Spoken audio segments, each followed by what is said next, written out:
Thursday night. I'll never forget it. Coming up on Crime Files. I was on my way to Spumoni Gardens, and I'd gotten a call from a family member saying that Lulu had been shot.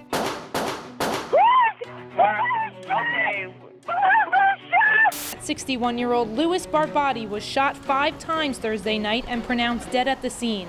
Lewis Barbati was one of the owners of L&B Spumoni Gardens. He spent all of his life behind the counter, preparing food. Just a happy-go-lucky guy. This is a story of a beloved community figure, a shocking crime, a mysterious motive, and the relentless pursuit of justice. Officials say Barbati was carrying an unusually large amount of money and that the shooter was waiting for him. It was untouched. Was this a robbery? I mean, if it was poorly executed. A community mourns, but the questions remain. Who wanted Lewis Barbati dead and why? A former employee, maybe remembered or maybe scratched on a piece of paper the pizza sauce recipe. Had some connections with one of the Big Five families. Theory suggests the murder might be linked to disputes with the Bonanno and Colombo crime families. The mystery, the manhunt, and the trial that shocked Brooklyn. The video surveillance played huge roles in this case. He certainly was very mysterious. Crime certainly didn't fit the man. There was nothing linking the victim, there was nothing linking the killer. It's not really necessarily a whodunit, it's why did he do it?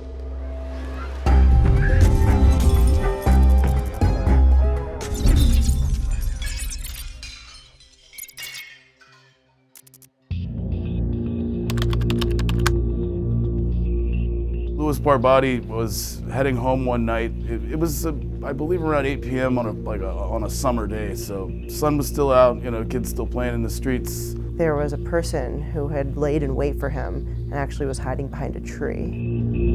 He exits his vehicle, climbs a short staircase, sort of to access like a back entrance to his house. And that is when the shooter just came behind him and fired.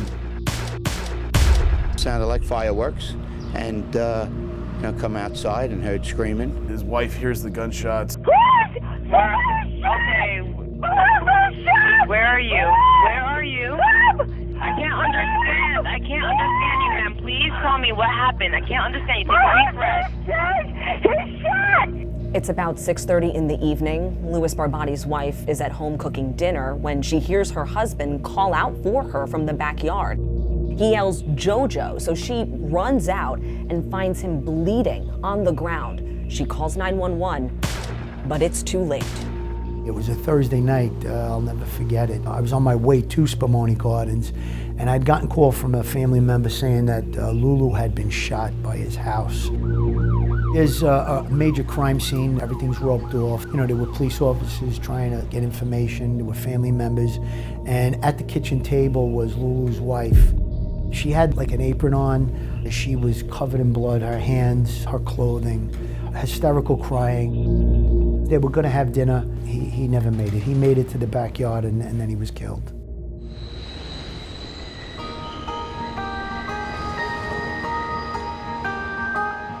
Lewis Barbati was a business owner and a family man.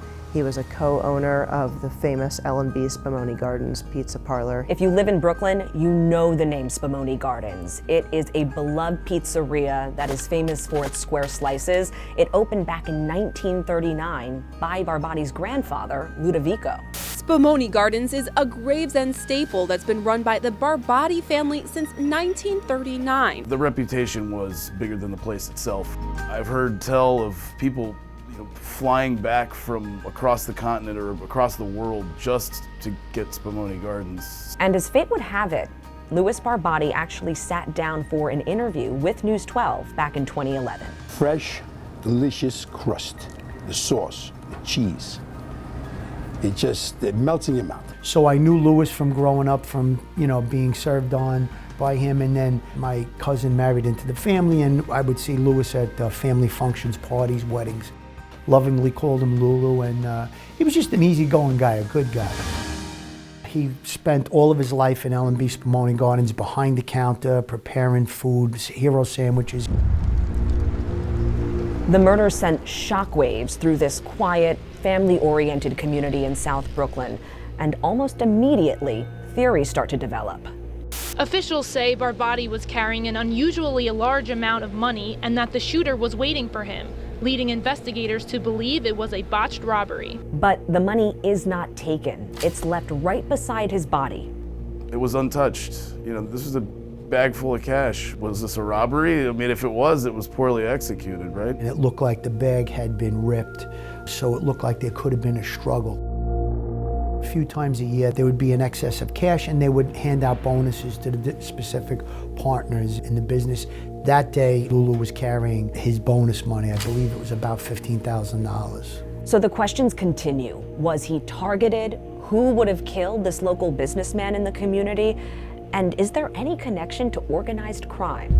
The FBI was actually brought onto the case out of suspicion or maybe, you know, a premonition that there could be some organized crime connections. The theory comes from a reported confrontation with the Colombo crime family years prior. There was talk of whether or not this was an organized crime-related murder. And listen, I get it. You hear of a shooting, broad daylight. They have a vowel at the end of the name. They're Italian, so right away everybody's going to think organized crime. Police canvassed the neighborhood, pulling video from corner stores, neighbors, and even Barbati's own home. And it paints a chilling picture. There was actual video of the perpetrator hours before outside the back entrance of L&B. There was video evidence of him maybe an hour or two before the incident, driving by, walking by. In the neighborhood, in his car, parking his car near the Barbati residence, walking back and forth up and down the block. Mr. Barbati drove home. He parked. It was broad daylight. There was a person who had laid in wait for him and actually was hiding behind a tree. And then when Lulu pulls up, he exits the vehicle, he crosses the street, and he's wearing this hoodie. He puts on a black glove and he produces the firearm, and then you see him go out of camera angle towards the direction where Lulu was, and then the shots are fired, and then you see him flee back to his car across the street, and he takes off. And there was video evidence of him speeding away, traffic cameras all the way to the Bell Parkway where he made his escape. Police now have a suspect and a car model, a white Acura. Lewis Barbati is laid to rest 5 days after he is gunned down. His funeral is attended by about 200 of his closest friends and family. That same day, police released surveillance video of the suspect to the media. Some of that video surveillance was put out into the media, asking people to call the tip line if they recognized that person, and people did. On the 5th, late in the evening, probably about 10:30 p.m., I get a call from L&B, one of the employees, and they say that there was a call into L&B giving information with regard to who the perpetrator may be, and they supplied me with a phone number. They had told the person that took the call originally the name, Andy Fernandez. So I called the person back. I said, do you have information on who this person is? Who is this Andy Fernandez? Well, I know him from the neighborhood. So I reached out to the detective. I said, listen, somebody called, they gave this information. Andy Fernandez called me back 20 minutes later. He said, Phil, this is the perp. A second call comes in a day later, and that tipster has a familiar name. They just said, I know who the person is, and he spit out Andy Fernandez. They were friends with him, and they knew him from the neighborhood, I guess, and they recognized him from the video. Investigators move quickly on this lead, and they launch an in-depth investigation and surveillance on Andres or Andy Fernandez. They did phone dumps on cell phones. They did a cell tower dump. There was a lot of surveillance done. The surveillance videos show a person matching Fernandez's description near the crime scene at various times on the day of the murder.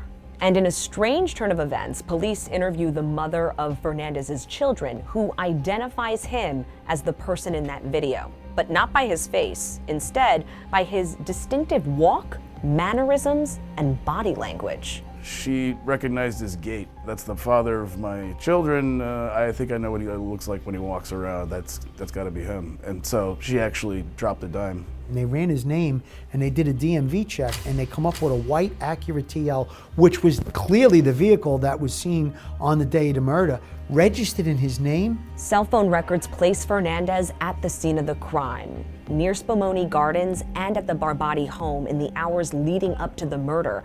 And video surveillance cameras capture him on the phone near the area at the same time. Though there is still no clear motive, all the evidence points to Fernandez, so federal agents have enough to secure an arrest warrant, and they pick him up at his home in Melville, Long Island. But questions still remain. Who is this man? Why did he kill Lewis Barbati? Is this a robbery gone wrong, or is there more?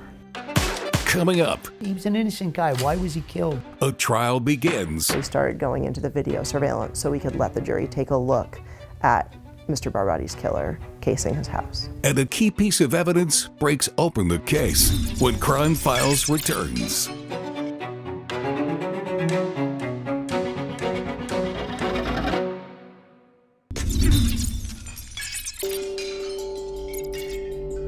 And we're learning more about what may have led to that deadly shooting of the co-owner of one of our borough's most popular pizzerias.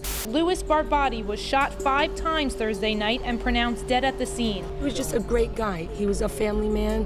Officials say Barbati was carrying an unusually large amount of money and that the shooter was waiting for him. While the South Brooklyn community continues to mourn Lewis Barbati's tragic death, investigators dig deeper into the motive behind the crime. What could drive someone to kill such a beloved member of the Brooklyn community? The first thing I remember learning about the case is that it looked like just a hit. No one really knew what the motive was. Who is this person? Why did he kill the family member? Police struggle to find any clear connections between Andres Fernandez and Lewis Barbati, leaving the motive for this crime a mystery. However, news of an arrest does bring some relief to Barbati's family and the Brooklyn community. Our hearts go out to someone that you see at least once or twice a week, and it's very emotional, it's very sad. Fernandez is arrested by the feds and arraigned in federal court because at this point they think there still could be a connection to organized crime.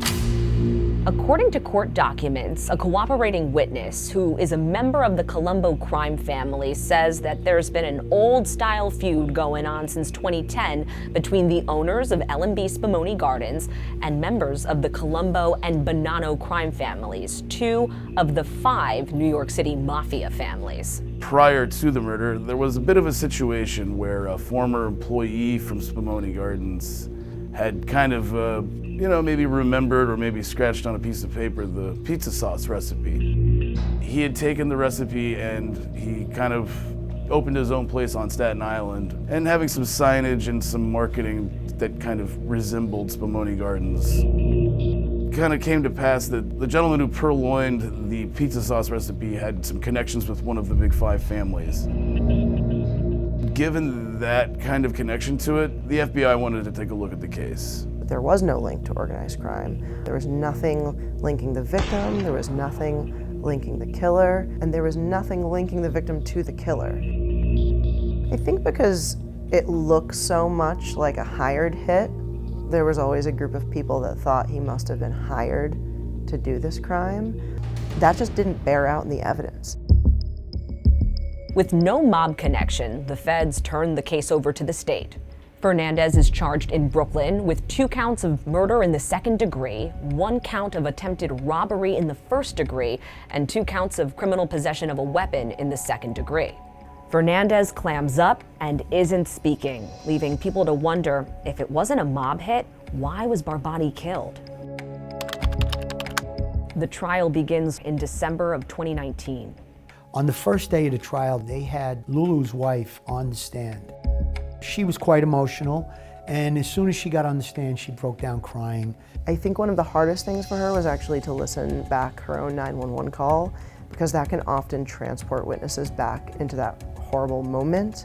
Help! Oh, listen to me. We're gonna get you some help. I'm gonna repeat the address. I'm gonna connect you to the ambulance, okay? I'm gonna connect you to the ambulance. Some of the things I was asking her to recount were just so horrific and so difficult for her to walk back through. I happened to look over at the perpetrator, Andy Fernandez, the defendant, And he was sitting there with his head down, and he was actually twiddling his thumbs. This enraged me, it infuriated me. No remorse whatsoever. And he had no emotion at all. It showed me cold, and I guess it gives you a profile of who Andy Fernandez was. During the trial, it all comes down to the evidence, the surveillance videos, the witness identifications, the cell phone records. Each piece points to Fernandez being at the scene, but still, no motive. The case that was laid out against him was basically that video, that 44-minute video. The video surveillance captured Andres Fernandez in the neighborhood, parking his car near the Barbati residence, walking back and forth up and down the block. We had data from the phone company that allowed us to actually not just approximate where the user was in reference to the cell site, but to actually pinpoint a location, a distance from the cell site. It showed what he was doing, kind of casing the Barbati residence for hours, waiting to target Mr. Barbati. The video evidence also put Andres Fernandez earlier that same day of the murder outside L&B's Pomoni Gardens, same white Acura that he owned. During the trial, even the mother of Fernandez's children, who initially ID'd him to police, testifies that it is him in that surveillance video. But there was one piece of evidence in particular that was presented at the end of the trial that shocked even the prosecutor. Mr. Fernandez had a stack of business cards in his home. They took them apart and they photographed them front and back. When reviewing all of those photos, we saw that on the back of one of those business cards, Mr. Barbati's address was written down. It was chilling, that moment, seeing that written on the card, where you realize that the killer had the address written down on one of his personal effects kept in his house. And he never got rid of it. Barbati and Fernandez reportedly never met each other, but this one piece of evidence, a business card with Barbati's home address on the back of it, was a key finding in the investigation. They never did an analysis on the handwriting of the business card to see if, those letters or numbers were in his handwriting. They never looked to see if there was any DNA, for example, attached to the business card. If he is supposed to be a hitman, first of all, that he would write down the address, that doesn't make any sense to me. If he's so smart, and two, why would he keep it? When it comes time for the defense to present their case, they call no one to the stand, saying all the evidence presented is purely circumstantial. You couldn't tell it was him. You certainly couldn't say that's him. It wasn't clear. All of his friends were in that neighborhood. His family was in that neighborhood still. It's not shocking, one, for his cell phone to be pinging at all points and places in Brooklyn at any given day and any given time. Coming up. In my opinion, we were going to get a conviction. It was just a few hours. It was quite short. When Crime Files returns.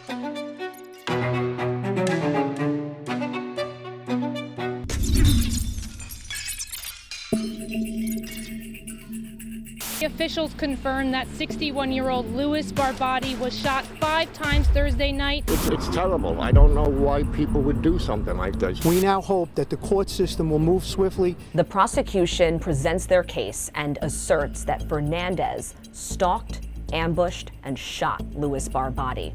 They present the evidence, the surveillance videos, cell phone records, and that business card with Barbati's home address on the back of it, and say that links Fernandez to the crime. But the question still is, why did he kill Lewis Barbati? The defense called no witnesses, but during cross-examination, called into question the validity of the evidence presented. I didn't call any witnesses to the stand because, frankly, I didn't think I needed to. I didn't believe that the prosecutors proved their case beyond a reasonable doubt. There was no connection between him and the victim. Not knowing why this happened, not knowing what motivated this person in any way. Lack of motive is something that a jury can take into consideration to decide whether or not this is the person who actually did this. Motive is not an element of the crime of murder in New York State, and we may not ever know what's in someone's head or what's in someone's heart, but it doesn't mean that we haven't proven that he took those steps. Closing arguments are made, and Fernandez, who did not testify during the trial, remains quiet. The prosecution's evidence clearly put Fernandez at the scene of the crime, and that business card with Barbati's home address on it was a smoking gun. But with no motive, this is not a guaranteed conviction.